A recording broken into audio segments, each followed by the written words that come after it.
Watchers in the Fourth Dimension. It is I, Soldeed. Weakling scum! You meddlesome hussy. Do not touch the sacrifices! Hello and welcome back to Watchers in the Fourth Dimension. I'm Anthony. I'm Julie. And I'm Riley. And the Nimon waits for no man. This episode, we're off to yet another retelling of Theseus and the Minotaur with the Horns of Nimon. But before we get to that, Riley's going to take a look at the mail. Over to you, Riley. All right, we have a lot, and I mean a lot, of responses for our City of Death episode. Starting off, very good friend Alan Seiler says, City of Death is absolutely brilliant.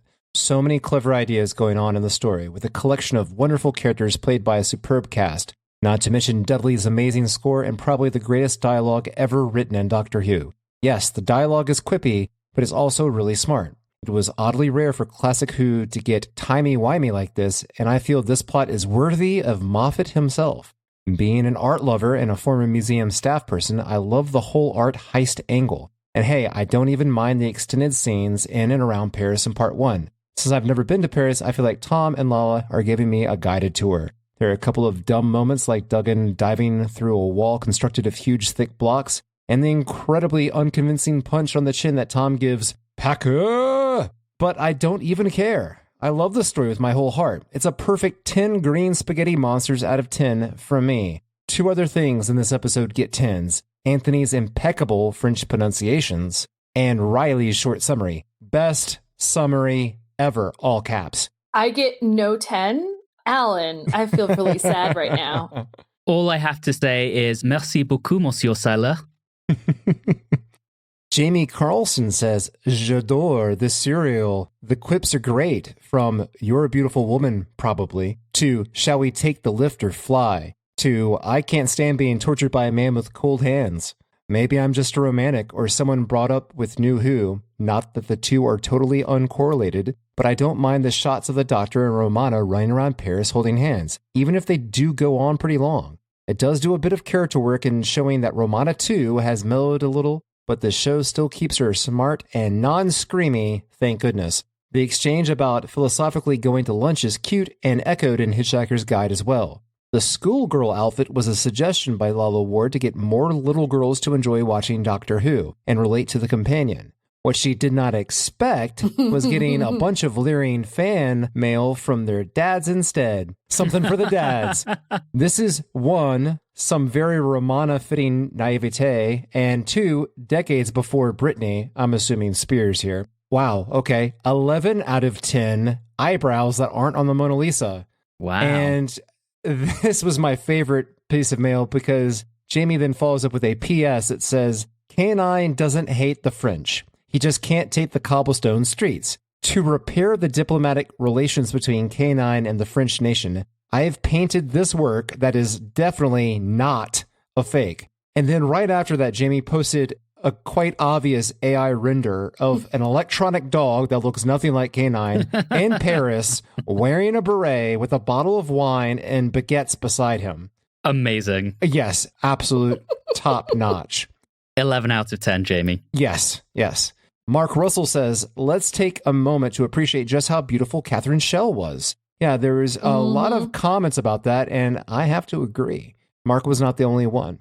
Beardo Beatnik says, you kids are on fire with another banger episode. I love this episode, and visualize with me now, watchers. Every movie you've seen with Gillian Glover is now just a glimpse of a Jaggeroth in another place and time, slowly twisting things to his evil ends. I love Romana's outfit, so adorable, and everybody on screen looks great and is firing on all cylinders. I give it 8.5 out of 10 fake Mona Lisa paintings. Doctor Who 60s, 70s, and 80s says, fantastic as always. I'm living for Riley's Saturday Night Fever pastiche. Too funny.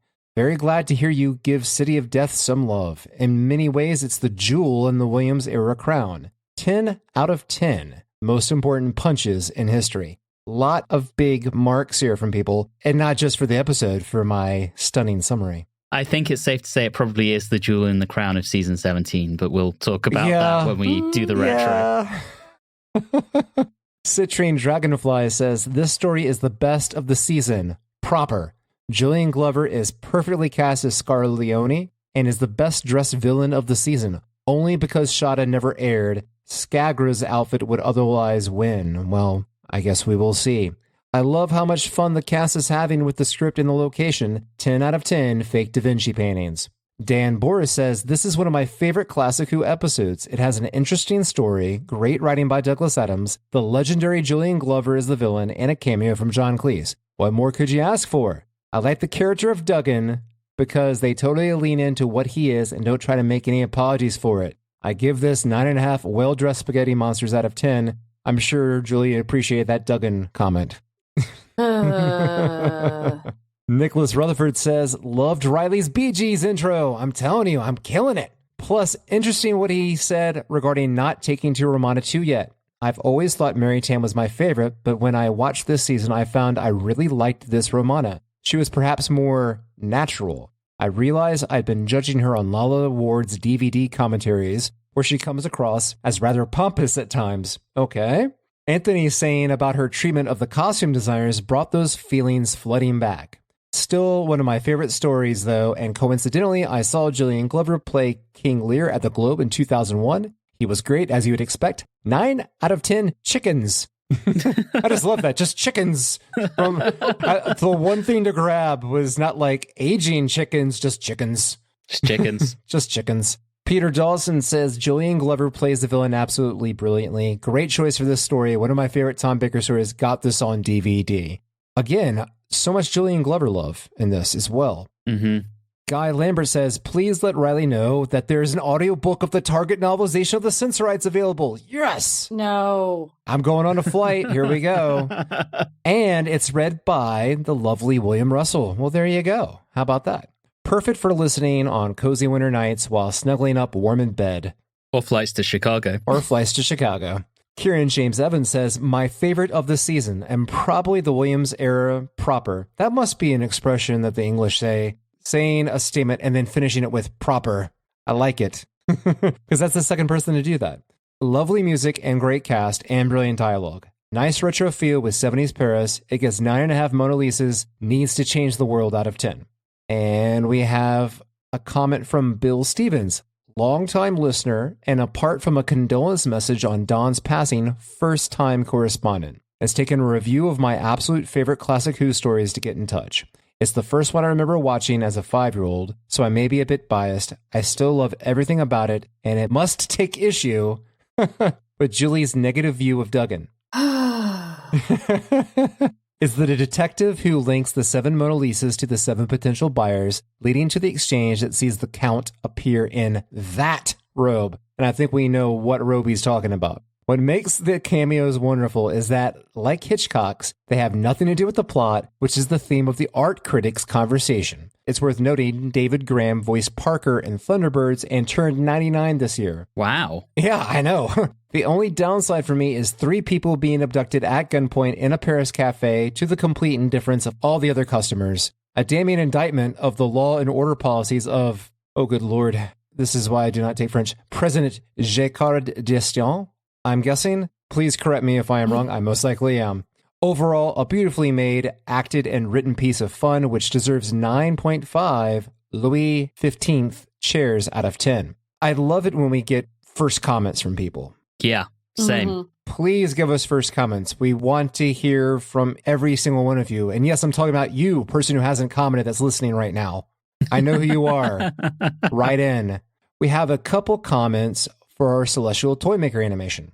Adam Quinton Wright says, I love this. This is the kind of story that needs to look like a crazy trip to Wonderland. And it was. I listened to the narrated audio before and seen the 4th episode, but this fever dream added so much more. Fever/nightmare. It's close. Yes. 8 out of 10 freezing chairs. Have a seat. I like that at the end, the have a seat.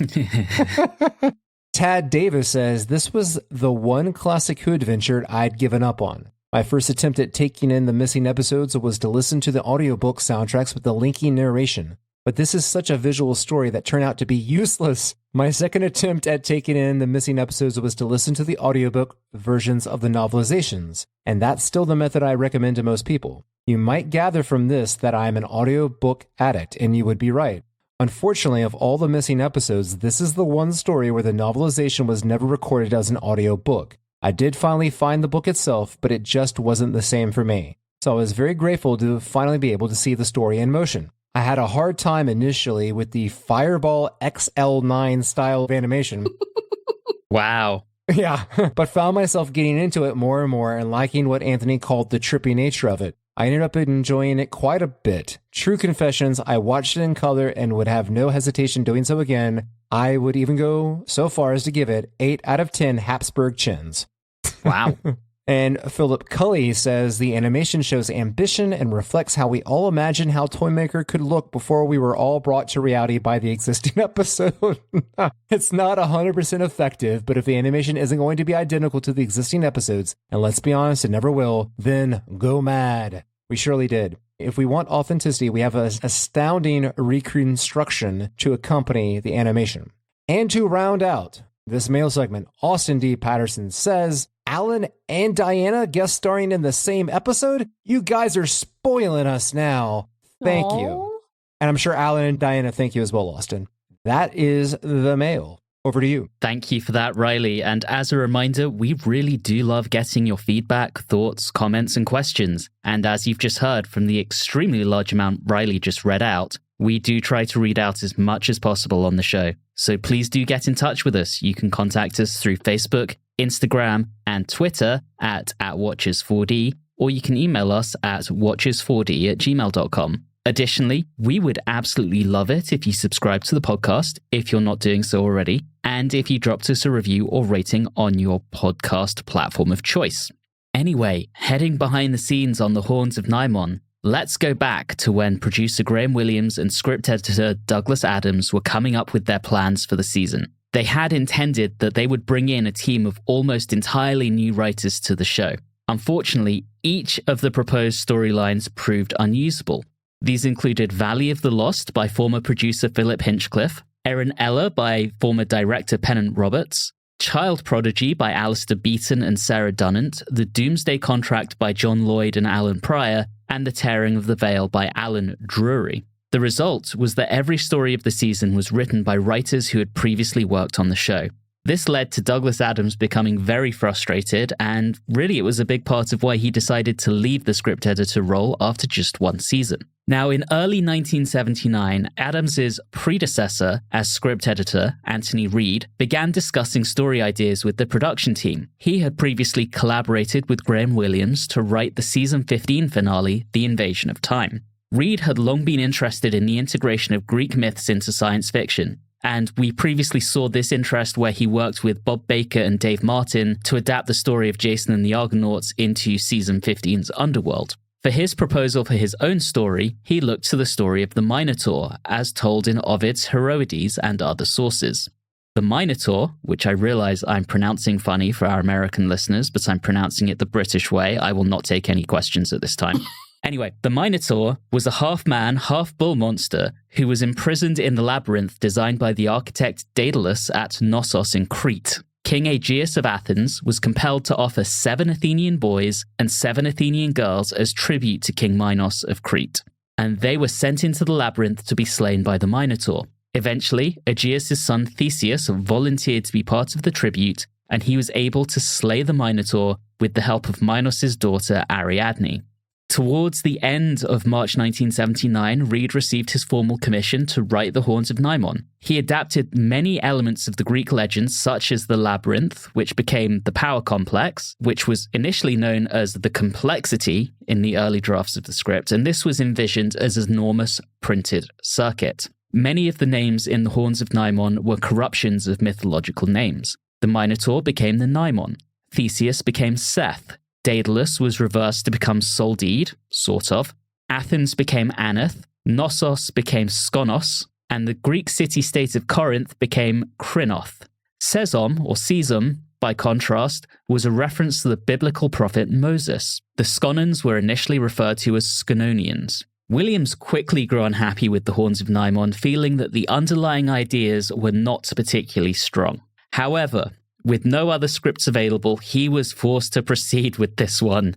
but decided to position it in the season's penultimate slot in the hope that it would quickly be forgotten once the finale Sharda began transmission.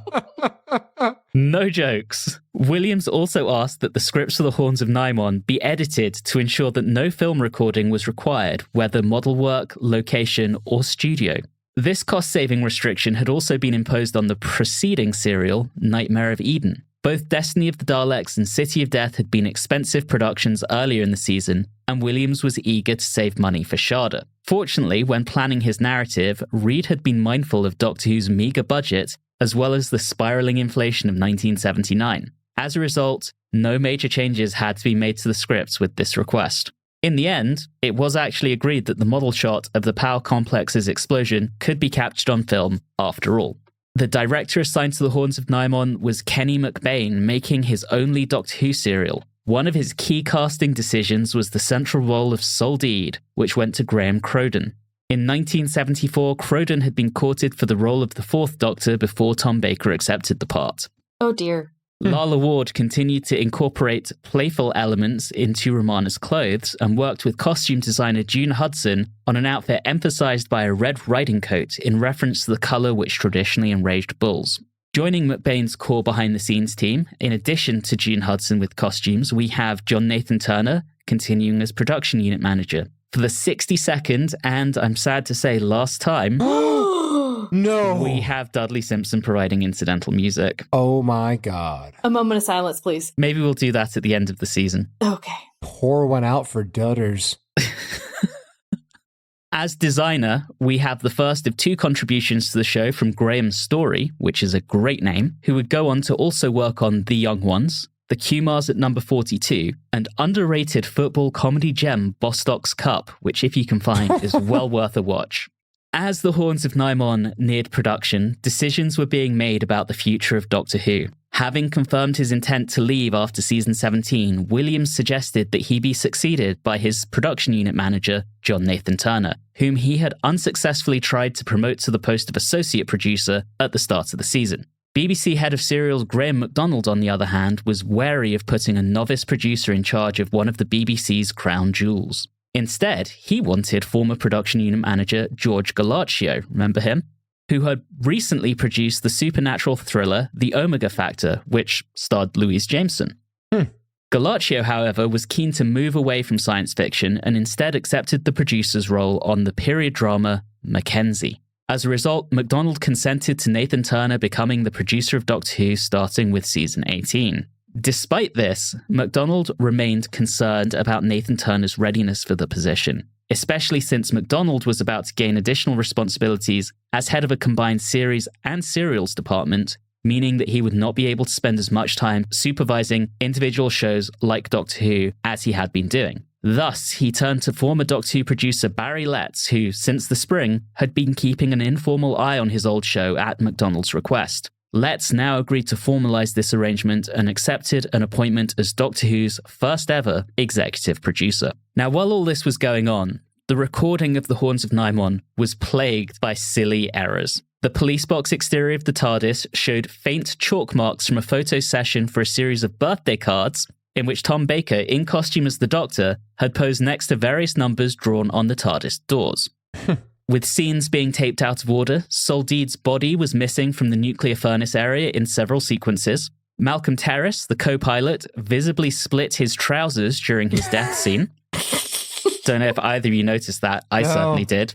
And most infamously, Crowden mistook the recording of Soldeed's death for a camera rehearsal and began laughing hysterically. However, with time pressing, and even though McBain was already concerned that Crowden was overacting in the part, oh, you think? the shot was retained.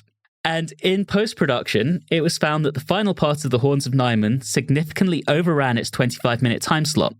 In the past, such situations had been resolved either by repositioning the previous episode's cliffhanger or by reordering scenes across the two parts. And part 3 had proven to be unusually short, even with the inclusion of a lengthy recap from part 2, and I know Julie's going to call that out later.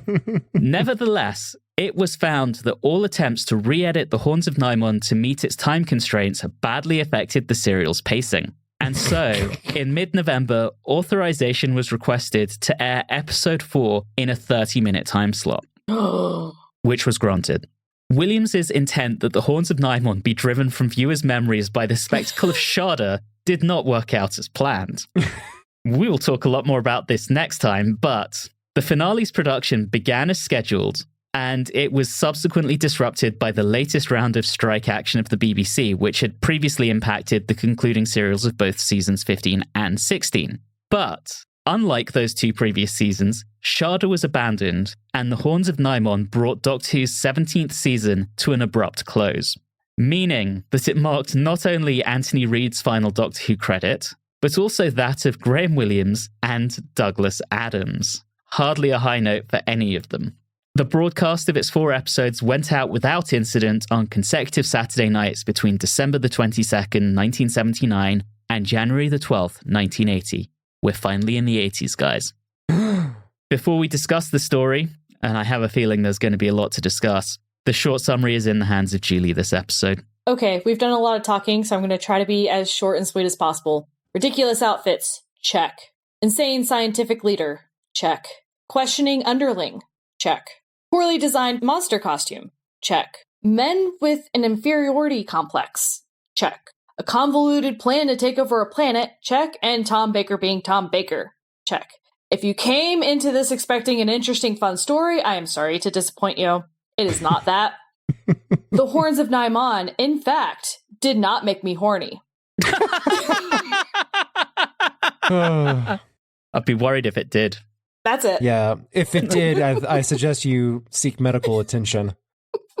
Well, I'm not quite sure how or where we go from there, but we're certainly going to try. So let's talk about this one. And we start off in part 1 with super cheap model shots again. It was so bad. It was really bad. I immediately was like, I already hate this. I wasn't there yet. I saw that and I said, okay, outer space, looks like we're doing a futuristic. All right, let's see where we're going. And, well, we'll get there.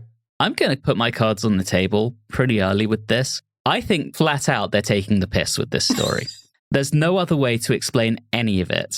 They're taking the piss. Everything from Weakling Scum through to Soldeed through to the Doctor just deciding to go off and do his own thing and let Romana basically be the Doctor for the first 2 episodes. They're taking the piss with this story.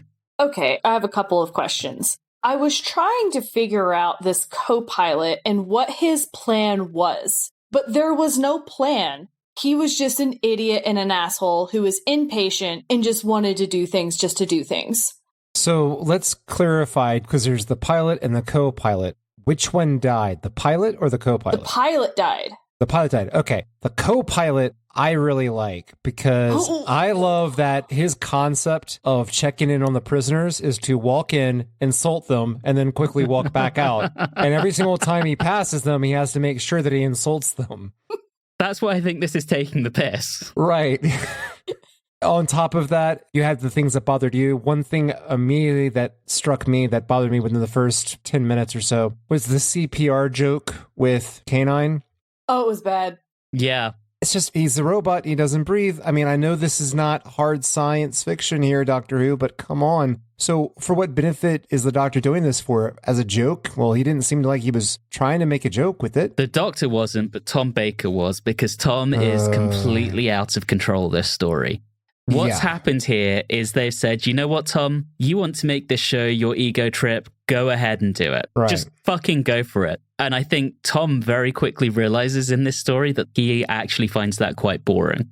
It's not what he thought it would be, but he's just out of control. And it's fitting for this that Romana is basically dressed like a circus ringmaster to handle this complete, utter shit show of what is going on here. You're right, and it's nuts. And then you're also right, Anthony, about another way, now that you say it, that I think about them taking the piss or just mailing it in. Dudders. Yeah. After the excellent City of Death is back to doing cheap, banal synth. Like, what the hell, man? Like, back to synth, like he's reverting back. And maybe it's just he was like, well, you know, last one, what the hell? Just get out the Casio keyboard. Let's go and wrap this thing up in 5 minutes. Let's go. Hey, I'm all for bringing the cat back. Everything that has been said up to this point is absolutely true. And even it goes beyond what we've just talked about. The wardrobe is so ridiculous. Sorak, is that his name? What are those sleeves that he has? And the hat that he had? I can't. The costumes were too much. I did think they were the kind of thing you might see in David Lynch's Dune. Yeah, I also saw some things like the Nilfgaardians in The Witcher, so, I think there's been some things that got likened to it maybe, because apparently someone did like the story, or maybe they decided to try to make something better. I don't know. Maybe someone liked the design, even if they acknowledged that the story itself was terrible. Right. And again, this is the second consecutive story now involving a spaceship that broke down. Yeah. Mm-hmm. Again, Tom Baker taking the piss. When they're going down the quote-unquote gangplank between the TARDIS and getting onto the ship, what were they trying to do with the whole scarf? Was they helping K9 go down this? It was very weird to me. Tom being Tom. Oh, boy. We've talked about the co-pilot, who is obviously one hero of this with Weakling Scum.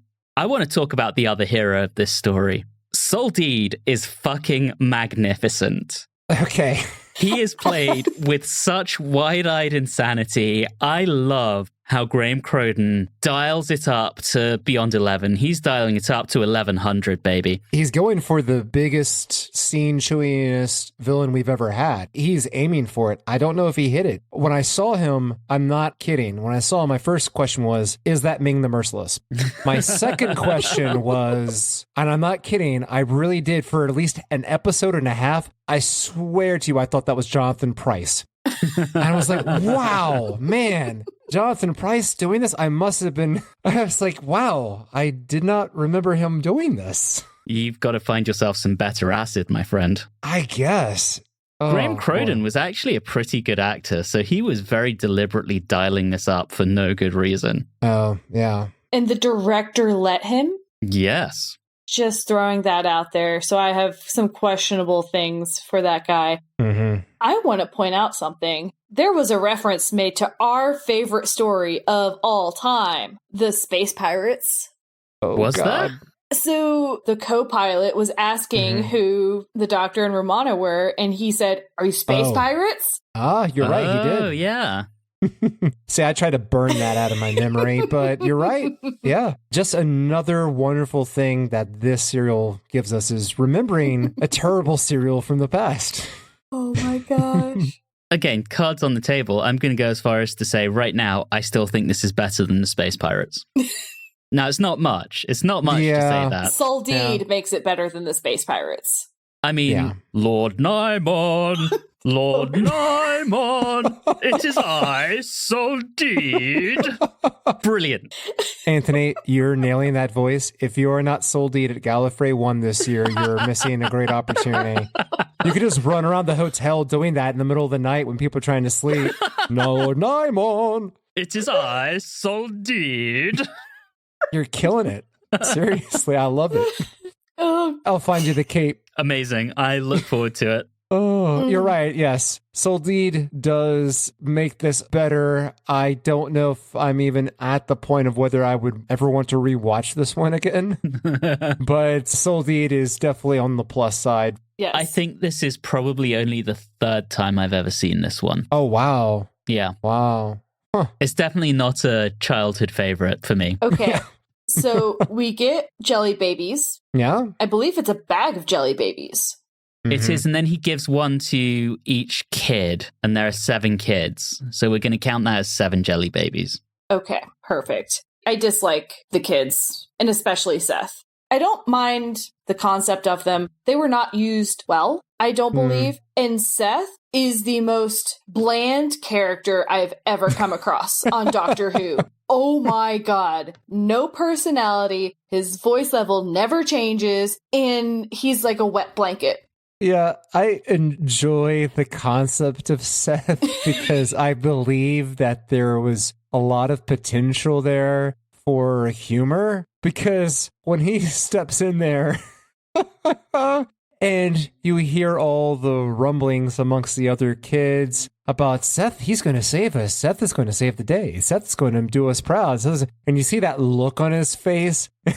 All I can think of is, oh, Seth, poor buddy, you're going to get absolutely trounced. And it's going to be hilarious when that happens. And it didn't really, they gave us a little half-assed kind of, he kind of helps, kind of doesn't. I'm telling you, no way, man. He should have built him up, have all that worry and anxiety on top of him, and then have him try to do something and then fail miserably. That would have been amazing, but no. So the actor who played him was actually 22 years old at this point. Oh, wow. He looks about 16. Apparently, often played parts a lot younger than how old he actually was. Also, he died in 1987 at the age of 28 from morphine poisoning. Oh, my. Whoa. But was apparently not an addict. That's terrible. Really sad story about him. Yeah. That's unfortunate, but I hate the character Seth. Sorry, not sorry. Ladies and gentlemen, Julie Philippak, full of empathy.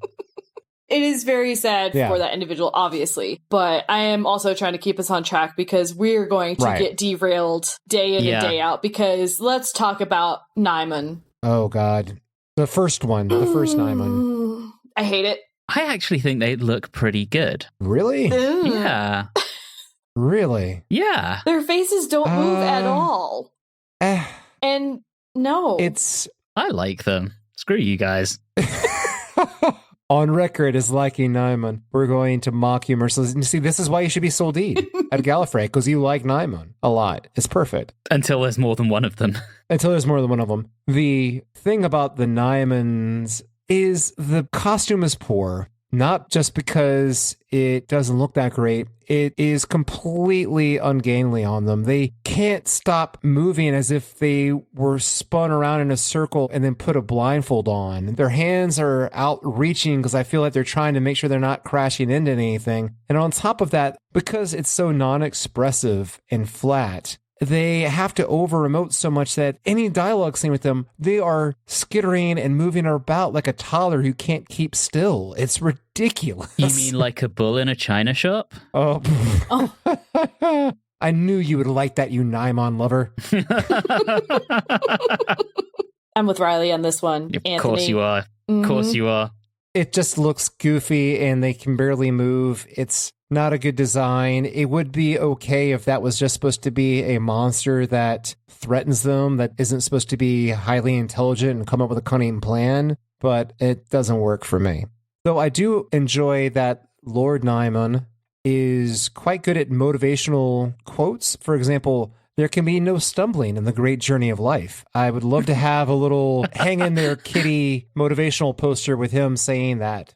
It's just wonderful. And the irony of him stumbling around, yes, I love that. Yes, it works. Oh. Yeah, how about that? The poster is him barely able to move around and almost falling over. And then there it is. There can be no stumbling in the great journey of life, which once again, in the writer's, I would say room, but with the writers here, I felt like they were trying to develop some sort of theme or thread there because they kept bringing it up again, but it never delivers. It just sits there. Unless someone else was able to pick something up out of it. I wasn't. No. I guess that's a no. I guess there is stumbling in the great journey of writing. There certainly is with this story. I think it says it all that the only reason this got made was because they didn't have anything better. Yeah, well. So the TARDIS is going to potentially be destroyed. Oh no.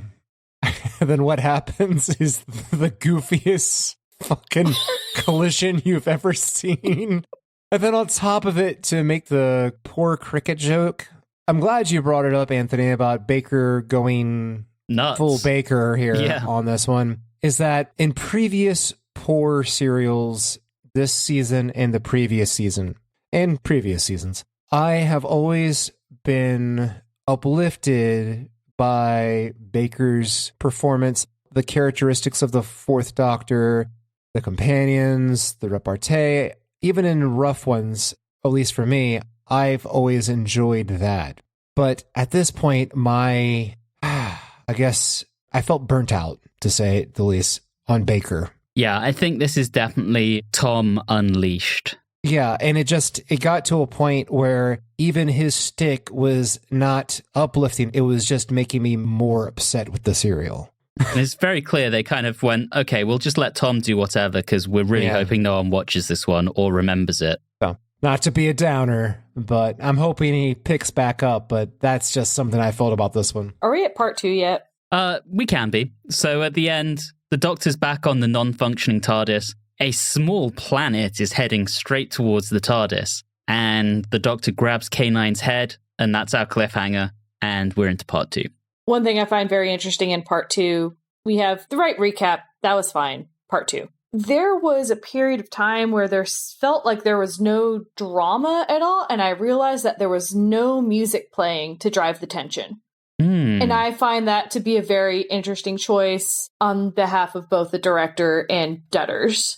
Why? You have the Doctor trying to figure out how to not get hit by a planet, and you just have nothing playing in the background while Tom Baker beats Tom Baker? And then we end this whole terrible charade with him giving K9 a ribbon. Yeah, that little rosette. I just facepalm. The speed at which the two of you have become done with this story might be a new record. Yeah, it didn't help where we came from here. I mean, Nightmare of Eden, I kind of enjoyed, but Creature from the Pit is just such high highs with City of Death, and now we've kind of hitting some doldrums here, and it hurts. Okay, I have a few legitimate questions, I suppose, maybe on the plot. It's all right. So we had a civil war that had happened, in which they tell us that only the army survived the civil war. So a couple questions there. Okay, the army plus one scientist. So how did that one scientist survive when the army would in fact have many scientists under them, because you need scientists in order to make weapons, because yay, that's what we like to do, because we're the army. Julie, I'm going to stop you there. I think this all comes under the heading of don't ask difficult questions. But then my next question was also going to be, were there any women in this army? Because maybe all of this is all a moot point because they're just going to die out because they have no women on that planet. Good point. Yeah, the lack of women in this story, with the exception of Tika, makes you wonder, is this a throwback to the Philip Hinchcliffe era? And then you realize that the quality of the rest of it is nowhere near as good as the Philip Hinchcliffe era. You just gave me a great idea. The Nimon should have also had cows with them. Oh, no. Oh, no. It would have been like a Chick-fil-A ad. It would have been wonderful. Amazing. Yes. I do want to give a shout out to Janet Ellis as Tika. She would go on to be one of the hosts on Blue Peter, appearing on 340 episodes. Whoa. And she's also the mother of singer Sophie Ellis-Bextor, most famous for Murder on the Dance Floor. Oh. Yeah. I want to talk about the most questionable creative decision of the entire serial. Was it the TARDIS making a lot of broken, unnecessary noises? Yes. Oh, I yeah. knew it. Why? Unnecessary, just shit, candidly. It's dumb. I realize this is a science fiction show. I realize it's a science fiction show that is designed to be family friendly with a bent towards kids. So credibility is not really a word that you would use often, but those noises remove any form of credibility, and it just pissed me off. What's interesting about it is we understand that they're allowing Tom to be Tom, but they didn't have to do that. Tom wasn't the one doing that. Exactly. There's one thing about allowing Tom to be Tom, but you don't have to bring that into absolutely everything else. And credit to Lalla Ward. Lalla Ward is trying her hardest to take this whole thing extremely seriously. She is like one of the redeeming qualities of this story, and I'm not even the biggest Lalla Ward fan. There's a moment where she shows absolute rage when she's talking to the co-pilot at the end of part 1. And that was the moment where I was like, yes, Lalla Ward has come into her own as Romana. Yes, she is outstanding. It's so unfortunate that it happens in this story. Yes. I agree with all of your statements there, except still not there for me as Romana. Sorry, not there yet. I mean, this was a very big ask for her to do it in this serial, and I agree that she is a high point in this serial, but still not there for me, unfortunately. That's your loss. Yeah. Moving on from that, the concepts behind this, I actually really like. Yeah, they're not terrible. There was potential. As it starts to kind of unfold, you know, the way the Nimon are leeching the energy out of those kids, and that husk that was left on the table, the mummified husk that disintegrated to the touch. If this was a better made story, that would be horrifying. Mm-hmm. And the other kids and kind of that stasis storage thing all in the back, that looked great. That was very disturbing. And if they had focused more on the kids that were not in there and looked at the terror of what would happen to them and focused on their emotions, this could have had a lot of real tension to it. I kind of wonder that they may have missed the opportunity here. If you're doing a Minotaur story, shouldn't we just have done the maze thing from the very beginning and made that the whole main thing? Throw the Doctor and Romana with 7 kids in a maze, being tracked down by a monster, and they have to use their wits to try to get out of the maze. 4 parts, bing, bang, boom, done. Yeah, I don't hate that. No need for any of this convoluted plot, just straightforward survival story. I think that would have been so much better. Add in, I guess, the potential disturbing threat of them being turned into dried out husks for tension, but just do that. I feel like that would have been so much better. I mean, that's what they're basing the story off of anyway. So why not just steal the whole thing? It's good for a reason. It lasted this long as a story for a reason. I actually really love, we don't find out about it until a later episode, but the idea of the Nimon as these galactic locusts going from planet to planet, draining them of their resources, their energy, and then tricking someone else into taking them in. But they didn't have to be Minotaurs for them to do that. Yes, that is my thing. Separate those out.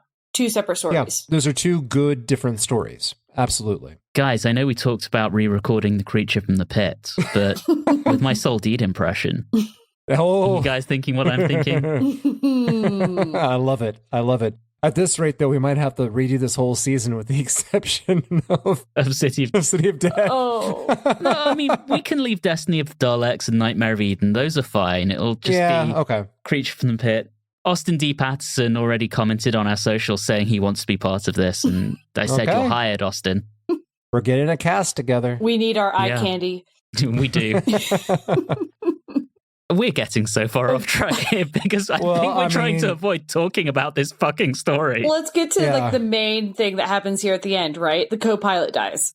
Oh, right. Yeah. The Nimon. Fucking God. He tries to bullshit the Nimon about being sent by Soldeed because this motherfucker can't do anything other than just constantly lie to everyone. And he's bad at it because Soldeed sees through it. The Nimon sees through it. And then as he falls, his trousers rip right at the butt. It's not the most glorious end for Homeboy right here. I have to go back. I said I wouldn't rewatch this serial. I'm not going to, but I am going immediately when we're done. And I'm going to rewatch that scene. Yeah, you only have to watch the last minute of this episode. Just off the promise of that, I think that may have increased my rating of this by a 0.5. Just that alone. I do actually have a note at this point that says, this isn't good, but it's not as bad as The Creature from the Pit. I'm glad you brought up that question. Of course, I don't want anyone to give away their ratings or anything, and I can't really remember the ratings, but I do think this is better than Creature from the Pit. Julie, what do you think? Oh, man. I don't know. Pick your poison, basically. We'll figure it out at the end. Okay. So, end of part 2, Romana tries to stand in front of the children to protect them. The Nimon's roaring away, and that's our entry into part 3, where the Doctor finally emerges into the main action, saving the day with a red towel and the whole Matador thing. After a very, very, very long recap. Yes, you called it. I knew, yes. And the Doctor finally coming in, like, why couldn't we just continue to leave him? Yeah.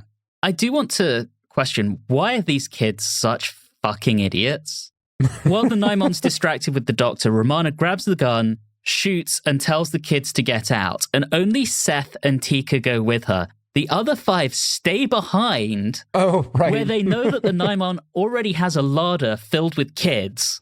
What the hell, guys? Fucking run. I think the idea there is that they're kind of like cattle. They're bred to do this practically, and they don't know anything better. That's my only guess there to help out with that. I've also just realized that I have been cursing a lot more in this one and in The Creature from the Pit. So this is clearly a frustration thing for me. So dear listener, when you hear the Anthony swear count go up, it's because I'm frustrated. Anthony swear count go up, Anthony rating go down. Nice. Let's push through. We can get through this. The story does not deserve that long of a conversation. As I said, there are things I like here. The whole thing with Soldeed and Sorak examining the TARDIS with K9 watching them. And then when he emerges, poor little guy gets shot and he gets angry. And then he gets K9 angry. Ugh. They're really doing K9 dirty this season. Yeah. It's really bad. He didn't get the dick shot. It was close, but not quite. And then he gets captured. It's very unfortunate. Yeah. This is quite a departure from just, 1 season ago, 2 seasons ago? Yeah, let's just blame it on the new voice actor, even though he had nothing to do with it. And then we get this random shot of some guys, army guys, I'm supposing, who are all old white men. Oh. And it just reminds me of men who are like the ones who sit in a pub and just cheer if someone else cheers. That's what that felt like. It was the most ridiculous scene. It added nothing. All I'm going to say is you don't have to be old to do that, because I definitely do that in the pub. I would love if somehow in the production of this, that's exactly what they did. They just went out of the pub and say, hey, we'll get your tab tonight if we bring you in here. We put you in these ridiculous costumes and you just cheer every once in a while for like 5 minutes. We'll bring you right back. Seems likely. Hey, I don't know. It gets us more Soldeed. So it does get us more Soldeed. Not necessarily a bad deal there. I just had a new casting idea. What if Soldeed had been played by Philip Maddock? Glorious. Wouldn't have been as over the top. If they were going to do the serious take on this story. Yeah. All right, good. Oh yeah, this is where I've got the note. Sconon society is very male. What are they? Time Lords? Yeah. It would be wonderful if the Rick and Morty joke of there being multiple Ricks and one of them being the dumb Rick, if there was so many different Time Lords. If these were the Time Lords, yes. Nice. They need to make that a concept on the show. That would be hilarious. Oh, please. All right, so we've got this maze. Yeah. Mm-hmm. And it shifts. Underutilized. It shifts. They don't. Yeah, there's the opportunity for so much more tension in that. Yeah. Definitely underutilized. It shifts around, and they all eventually end up back in the control room with the Nimon. This is the worst game of hide and seek I've ever had the pleasure of witnessing. They are terrible at hiding. They keep sneaking out. They are basically asking to get caught. At one point, the Doctor and Romana are whispering to each other, good Lord, the Nimon must have a truly awful sense of hearing. Because they should have been caught like that. Right. Yeah. Oh, Meanwhile, Soldeed's trying to figure out K9. Right. There's power here. Oh, Soldeed. Oh, Soldeed. You magnificent idiot.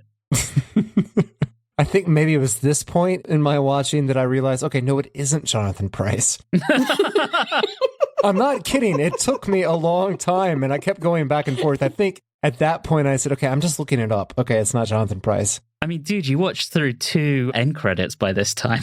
I don't pay attention. I don't read the credits, Anthony. The credits. I have you reading the credits to me at the beginning of our recordings. I don't need to do that. You do it for me. I spoil you. That's the problem. I fucking spoil you guys. And we love it. Thank you so much, Anthony. Thank you, Anthony. We're going off the deep end, guys. Yeah, we are. So when the Nimon switches on the complex, Soldeed thinks that it's the beginning of the Second Sconon Empire. There's almost a pathos here. He believes it's the beginning of this brave new era while it's really going to be the end. Right. Again, we've established that he's a nutter. It's fine. And I love him. Yes, he is fun. He is fun. Okay, So as the Doctor's trying to reverse everything, he accidentally sends Romana back to Krynoth, which is where the Nimon were previously. And then Soldeed blows up the machinery and threatens to kill the Doctor. That's our cliffhanger. We're into part 4, and Seth finally has his hero moment by shooting Soldeed, who's just stunned, not dead. Right. Yeah, that made me sad. And man, I really want to get to the one comment that I really want to talk about in this part, but it's like halfway through the episode. Well, let's just talk about what Soldeed does next. Yes. Because while the Doctor is trying to figure stuff out, Soldeed gets up and sneaks off and then starts laughing maniacally. So they all realize that he's scarpering. He is so camp, such an idiot, and utter brilliance. Mm-hmm. Hashtag Team Soldeed. Yes. In the fact that this person is a character, not that I want to follow Soldeed because he's a nut job. Oh, no, absolutely not. No, I'm in agreement with you, but he is so fun to watch. We also have Romana, who, again, is actually carrying the entire plot on her back. Basically, yeah. Going over to this new planet where she meets that new random person, which, okay. That's Sezom, yes. Yes, that's Sezom. It kind of goes into something that had happened a while back where I just randomly get introduced to someone for a very short period of time and then they die. And am I supposed to feel anything about it? Because I really don't, because I've known this person for 10 minutes. Are you talking in Doctor Who or in real life? Because if we're talking real life, that's quite tragic. No, in Doctor Who. Wow, Anthony. No, in Doctor Who. Anyway. Sorry. So I'm going to go ahead and go to what I was going to. So Sezom has this miracle mineral thing that is called Jasonite. Are you fucking kidding me? We're just going to hit everyone over the top of the head that, yes, one of the things that can hinder the Nimon is Jasonite. Oh my God, it's so bad. I hate it. Yeah. I hate it so much. We finally got to the story that totally broke Julie. It's been happening for a while, but Julie is now totally broken. Okay. You guys continue to talk because I don't have much else to say. Yeah, I agree with Julie on that part. We get Romana back. We have little shenanigans with the Doctor opening up the pod that they got to our current planet to via the black holes outside of it, which, once again, we won't go into the science of that. And he opens the door, finds a couple more Nimons. We got some more Nimons running around. Doctor has a little goofy runaround with them. But while all that nonsense is going on, we get the buddy comedy that we neither wanted nor needed. And that's K9 and Sorak. Ugh. Oh. Which is brilliant. I love K9 and Sorak. Sorak's like, give me a demonstration of your power. So K9 shoots him in the chest. And then he tells Sorak to put him on the floor, goes off and locks Sorak in. K9 is a mad lad right now. Yeah, we got something out of him, out of this. Something decent. Something decent. Finally, thank you, K9, or writers, for letting K9 do what K9 is supposed to do. Although I still have yet to see him shoot someone in the dick, so I'm very disappointed. There are definitely fewer dick shots this story. I know that makes you sad, Julie. Well, again, the story didn't make me horny, so it's fine. No dicks, no horny. There it is. Oh, God. I promise I haven't been drinking. Much. Okay, so Soldeed is continuing to go off the deep end, right? Because he's still somewhat in his head, thinking that something is going right for him. And he calls Romana a hussy? Yes, he does. How dare you, sir? I was thinking that's quite on the nose for tea time on a Saturday evening. This is going out at like 5:30. Okay. Mommy, what's a hussy? In its special 30-minute time slot? Yeah. Okay. All right. So let's just get to it. Okay, so K9 comes to the rescue-ish? Yeah. I mean, Seth has Soldeed's staff puts it with their Jasonite. He starts stunning Nimons. K9 comes in, he shoots a Nimon. Soldeed gets his death, and we have like a big self-destruct moment. Yeah, we're moving quickly through. Yeah, I don't understand this ending. This ending is, okay, so we're destroying the complex, whatever you want to call it. Great. They all just listened to the doctor when he said, hey, it's going to explode. I'm confused about that. No one asked any questions. They actually went to, it seemed like designated areas because people went to different corridors or whatever. And they were far enough away to avoid injury. I'm sure someone died. Oh, okay. I'm sure someone died off screen. Otherwise, it becomes totally implausible. But yeah, it's not a well-executed ending.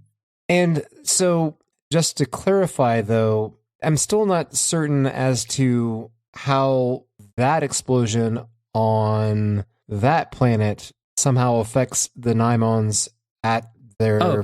No, that was established. Krynoth was close to exploding because it was so depleted. They drained it of everything, which is why they're moving on to Skonos. Okay, so that was going to happen anyway, which they describe as the end of the Nimons. Well, do you guys want a little bit of a spoiler? Oh no. Please do not tell me they're coming back. Only in Big Finish. Oh, okay. Why? Actually, the Big Finish story where they bring them back was really well done because you think it's going to be the Daleks. And then it's the Nimon. That's hilarious. And they're actually quite good in it. They do a rescue job on the Nimons. Okay. Well, you know what they say. There can be no stumbling in the great journey of Big Finish. Oh, boy. All right. The Doctor makes them give the Anethians a ship and sends them home, and the Doctor and Romana leave, and that's the end of this. And breathe. Before we give our own ratings, we already said 7 jelly babies. I didn't catch any I'll explain laters, although we are about to head into the 80s, so those are going to start coming in fast and furious. Camp count. Give it all. Just I'm 10, not bargaining. 10 Give him 10. all. He deserves as much as he wants. What I mean, Soldeed, I don't mean you, Anthony. Soldeed deserves as much as he wants. We're going for 10. All right, 10 it is. We capped it at 10. Which I think is the most camp count points we've given to a single story since the Daleks Master Plan, which got to 20, but that is 12 parts long. Yes. We probably made an exception. I mean, and there was a freaking Christmas episode in the middle of it. And a Christmas tree, so. All right. I have the dubious pleasure of going first this time. Oh, boy. There's a lot of this story that is objectively bad. There's some terrible acting, some terrible sets, some terrible design choices as well. And yes, some terrible writing that was clunky and really should have been 2 different stories. But there are some decent concepts in there. They did really need to rein Tom in, but Lala Ward did a great job. And I love Soldeed. Oh, I love Soldeed. There's something about this. It's never going to be a go-to, but I was never bored watching it. Never ever bored. So did I love it? No. Did I enjoy it and find it kind of fun? Actually, I did. It's by no means a classic, but I can't quite bring myself to give it a historically low rating. So I think for me, this is 5 stumbles in the Great Journey of Life out of 10. Julie, what are you thinking? I'm not going to be quite as generous. I figured I'm probably the highest. I think in some ways I get where you're going, though. So again, we've talked about the terrible, everyone. I don't want to expound upon that because that was our entire episode. Go back and listen for the past hour. I do think that there are some redeeming qualities, and I think the bones of it were good. Soldeed definitely was a highlight, and I really enjoyed Romana. And there were a couple of times when I was like, oh, that was nice, and that was nice. And one thing that's really great is I do love when an episode is fun to talk about. And we had a lot of fun talking about it. So that definitely helps. And I could be convinced to watch this again and MS3TK it, or MST3K it, sorry. Ooh, yeah. Would definitely recommend doing that. A Watchers exclusive. So I will give it 4 goddamn Jasonite out of 10. All right, Riley, take it away. Wow, I'm surprised. I did not think I would come in with the lowest score. I will do the same as Julia. I'm not going to rehash what we've talked about for the last hour. I just will point out the few positives that I found in this. I didn't get a chance to mention enough. the sets. The sets look pretty good. They're pretty nice. They look good. We did discuss the back of the larder, if you will, with all the kids kind of in cryostasis. That was cool and disturbing. I sometimes wonder, would I enjoy this serial more if the Nimon were scarier looking or just better put together as a costume or creature design? Maybe. Soldeed, a lot of fun. But this one was tough for me. It really was. It just, like I said before, in rough episodes, I could always look toward quips by the Doctor to pull me through, but just a lot of the humor that was used seemed really, to be quite honest with you, was not good. So it's tough, but I do think it's better than Creature from the Pit. So I'm going to give this 3 Youth Solid Gold Dancers out of 10. Well, that gives us a story average of 4 out of 10, which is not the worst of the season. Now, normally, if you follow strictly televised Doctor Who, this would be the end of the season, but as we've mentioned a few times, we are going to cover Shada, and we are going to cover it, at least in episode order, as if it was the season finale. We're going to try and close out season 17 as intended. So, we will be back next time with Shada. But in the meantime, thank you so very much for listening, and as always, have a good one.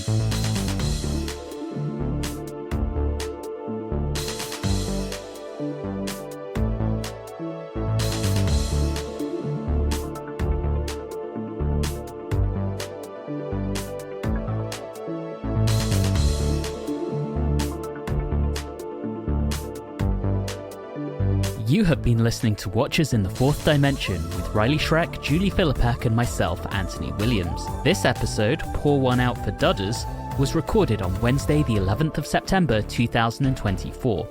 If this is your first time listening into the show, all of our previous episodes are available wherever you like to get your podcasts. You can interact with us on Facebook, Instagram, and Twitter at Watchers4D, and you can also email us at watchers4d@gmail.com. If you're enjoying the show, please do subscribe and consider leaving us a review or rating on your favorite podcasting app. All of those things really do help the show. And always remember, this will forever go down in history as the story that broke Julie.